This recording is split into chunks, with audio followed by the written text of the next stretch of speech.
Hey everyone, welcome back to the 31 days challenge.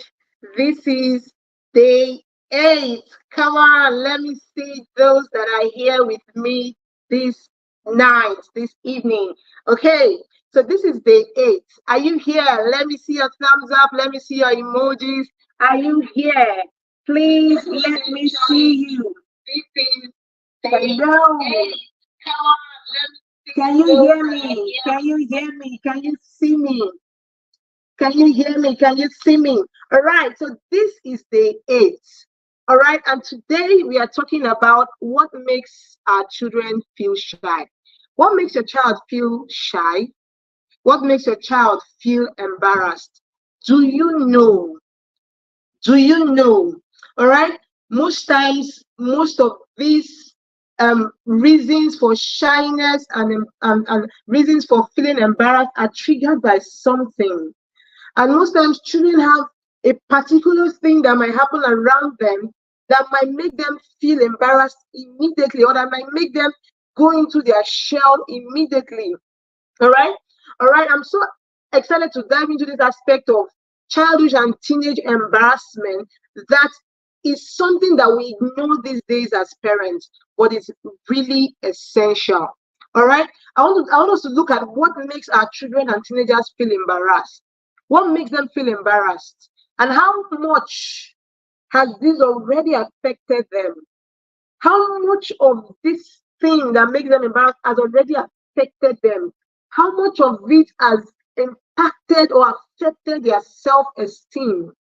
Do you know? That is why I'm asking you. Do you know what makes your child feel embarrassed? Do you know?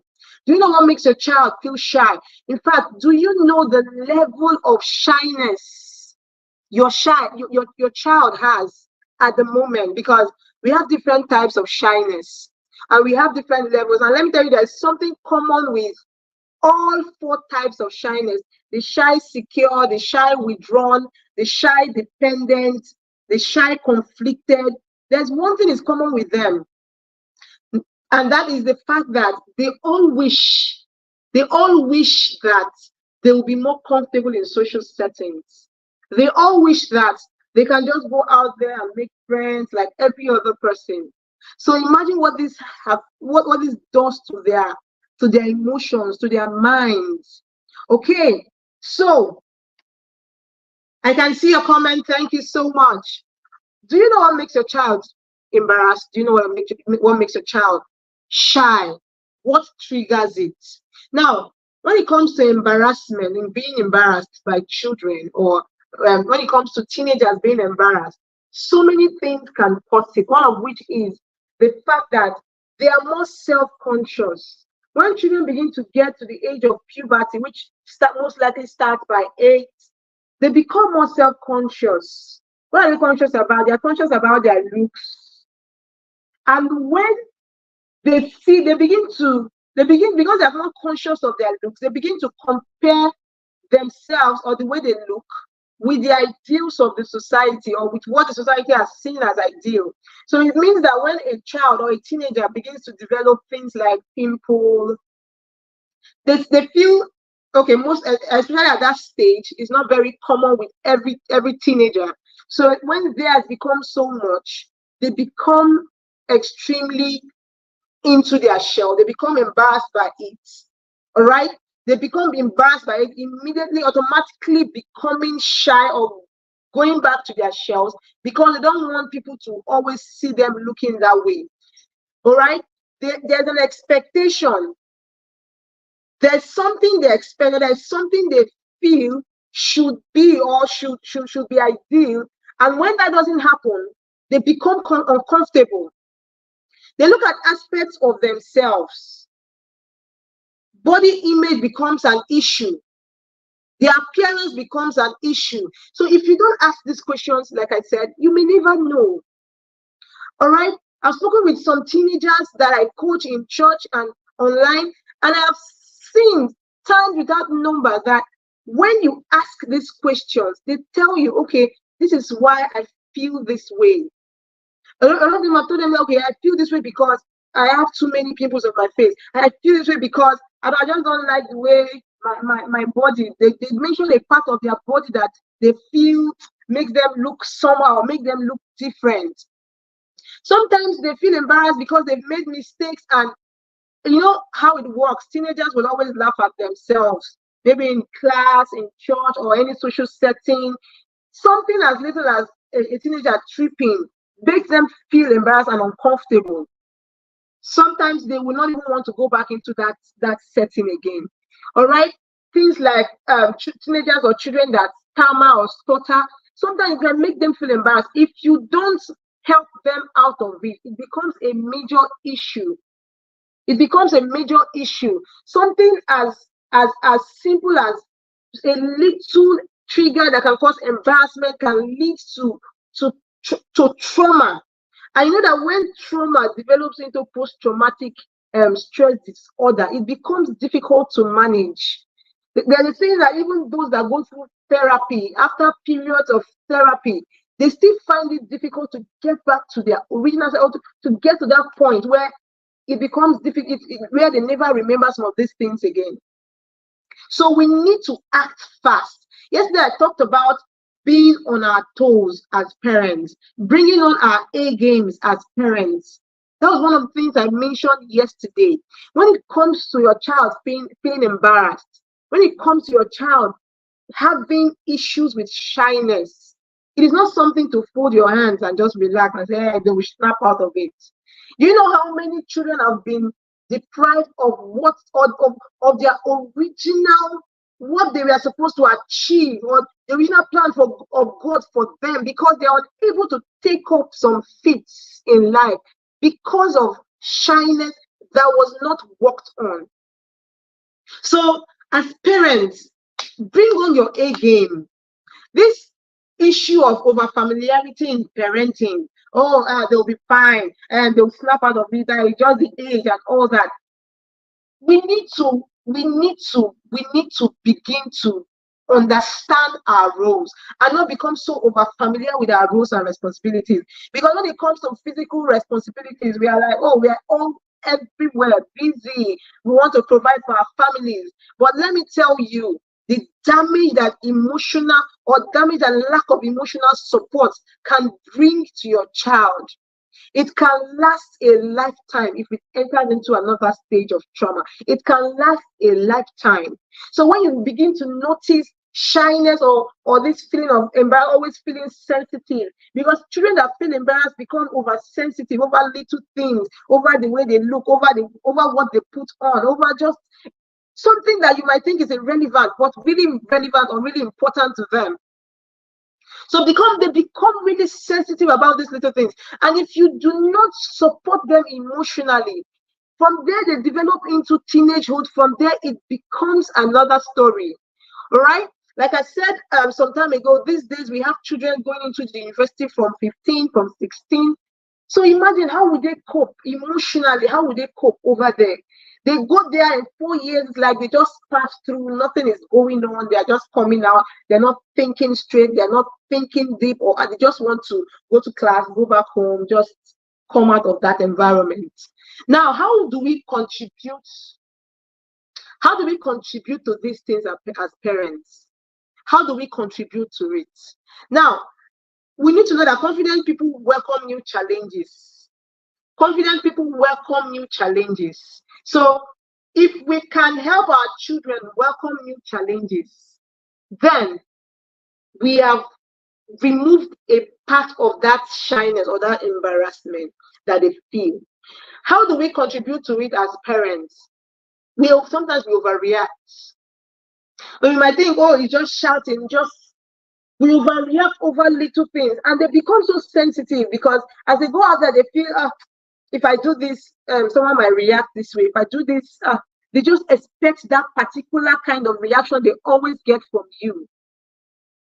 When your discipline is always fear-based, it's always the one that you have to shout, you have to do this, you have to do that, they become afraid every time they are living in fear. Every single time they are living in fear, because everything about you is about authority and fear. So there's no calmness around you that makes them want to at least relax when they are at home or when they are out there. So most times their shyness outside of the home, or their body language or expression, or everything about them outside of their home becomes an extension of what they feel, or an extension of what they go through in the home. It becomes an extension of it. It becomes an extension of their experiences in the home. So let me ask you, what makes your child feel embarrassed? Do you know? What makes your child feel shy? Do you know? And how are you contributing to it as a parent? Sometimes we shame our parents, our children, we humiliate them in public. You don't know what damage you have done to them. You humiliate them in public. Hey, you think you're just in front of their friends, just talk to them anyhow, in front of other people. All right? We compare them with others to the point that when they go out there, all they think about is how the other person is better than they are. When they go to school, all they think about is how much other of their classmates are more intelligent because they're doing better than they are. The last time I talked about focusing on the positives. If your child is shy, you need to learn to intentionally, deliberately focus on the positive, because it will help build their esteem. Teach your children to stop overthinking. Teach your children to stop overthinking, because mistakes are inevitable. They need to normalize mistakes. When I speak with some teenagers, or when I go to church and I see them, just come out and do something. You just see them. It's like if they step out of that place, something will happen, like something extraordinary. The world will end, or you could just imagine how they feel. And I can imagine how long it will take some of these teenagers to come out of it, especially when they don't have support from you. Because even the little things they do, we don't appreciate it, we don't encourage them. So how can you support your teenager or your child to become more self-confident, or to stop being overly sensitive, or overthinking? Some of us have raised our children to overthink. Some of us have raised our children to be overthinkers over every little. They cannot even just be themselves again, because you are so sensitive about everything. Oh, this is your shoe that is looking like this. Oh, this is your hair that you're doing like this. Oh, this your this, that this. The complaints are too much. So right now, all they do is try to please you into perfection, try to be perfect. So in trying to be perfect, they go into their shells, they become withdrawn. All right? They become withdrawn. I talked about the shy withdrawn. They become so withdrawn, and see, no child or no teenager will reach their full potential if they are not confident. If they are not confident, they cannot reach their full potential until they come out of that confidence, until they come out of that shyness, rather. So let them know that it is normal. It is normal. It is normal. They will make mistakes. If they stutter, they cannot always be perfect. All right? Let them know that we can't all look the same. Let them know that some of those, teach them about puberty, teach them about the changes, especially during transitions, because that is one of the major causes of shyness in children and teenagers. Transition period comes with a lot of pressure, a lot of stress. They are growing their breasts, they are growing hairs, they are doing this, they're having experiences, they're having mood swings. That is why we need to be there to support them. See, if your children don't get as much emotional support from you, your physical support will not mean so much to them. Let me say that again. If your children do not get as much emotional support from you, your physical support will not mean so much to them. Because if you pay the highest amount of school fees, send them to the best schools out of the country and in the country, it will not mean so much to them.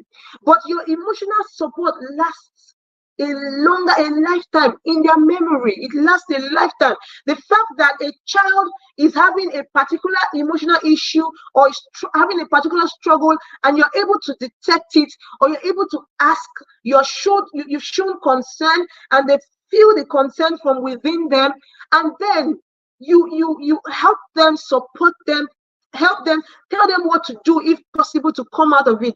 That is the only way they will feel your support. Because some of our children have life experiences and sometimes they've not shared with us. All right, things like bullying. You ask some children that are shy, they'll tell you, they deep down they'll tell you that they were bullied, or people are always after them or are always on them. So they just feel no need to be out there. Some of them are having issues with bullying in school or in the neighborhood, or someone is always on them. Some of them are having traumatic experiences, issues already. Some of them have had issues with abuse and you are not even aware. So that is why they just feel every little thing embarrasses them, or every little thing makes them go into their shell. I remember going to speak to a group of teenagers some time ago about let's say between 18 and 90 teenagers, and I gave a questionnaire, all right, just to get an information, because I was talking on sexual abuse and how to avoid it. So that questionnaire has, have you been abused before? Are your parents aware? All right. It also has, who did you tell after the abuse? You need to see the number of children that are, or the number of the number of teenagers that had issues with abuse, and their parents are not aware. Some of them have not told anybody. So imagine absorb or just keeping and piling up and accumulating this emotion over time. That's why at home they become so sensitive. They wonder why you're always like this. Every little thing you're keeping your face, you're fanning your face, but you don't know the emotion. You don't know what has piled up from within them. The struggles. All right. So it is a lot for a lot of them to take in. You're not the only one going through life experiences. You're not the only one that has school fees to pay, that has things to think about. They have a lot. Some of them are having academic issues, and they just need you to support them out of that phase. Okay? You need to find out. That is why I started a routine in my home to ask daily, what's the best thing that happened to you today? What's the worst thing that happened to you today? And I always start with myself. All right, I always start with myself. I tell them the best thing that happened to me. Sometimes, some days might be so okay. You might have a lot of best things. Some days might have a lot of worst things, and we just do it that way. Sometimes we can try that in our homes. Just ask, what's the best thing that happened to you today? If you do that daily, it's not to just ask vaguely. Okay, hope school was good. That's not even an open-ended question. How was school today? Most of them, they just say fine. They just say fine, and that is it. So you can ask them, how can you support them? I'm talking about how you can support them as parents. You can make sure that they know your intentions are real, or your intentions are honest and genuine. So they will open up to you. What's the best thing that happened to you today? What's the worst thing? And they will only open up to you most of the time when you model openness, when you model communication. They will open up to you. Okay? So let them try to know the highlights of their day. Find out how they handle, if find out their most embarrassing moments. All right, ask them what their most embarrassing, what has embarrassed them the most in life, and how did they handle it. Sometimes you might even find out that the most embarrassing moments came from you, the parents. One day I'll share an experience I had while I was growing up, okay, and how it affected me into teenagehood. I think I was a teenager then already. How it affected me even into my adulthood. I kept thinking about it over and over again. I'm going to share it soon, maybe on this platform. Okay, so we need to know some of our most embarrassing moments came from our own or came from our own parents. Some of your children or your teenagers' most embarrassing moments might have come from you. What are you doing about it? Are you even aware? All right.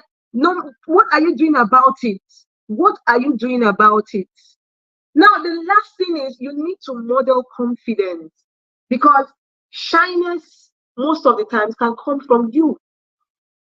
Are you modeling confidence? Are they seeing you out there doing things? See, because of them, like I said some time ago, because of them, you need to come out, bring out yourself, like begin to take on experiences and feats that you had found difficult previously.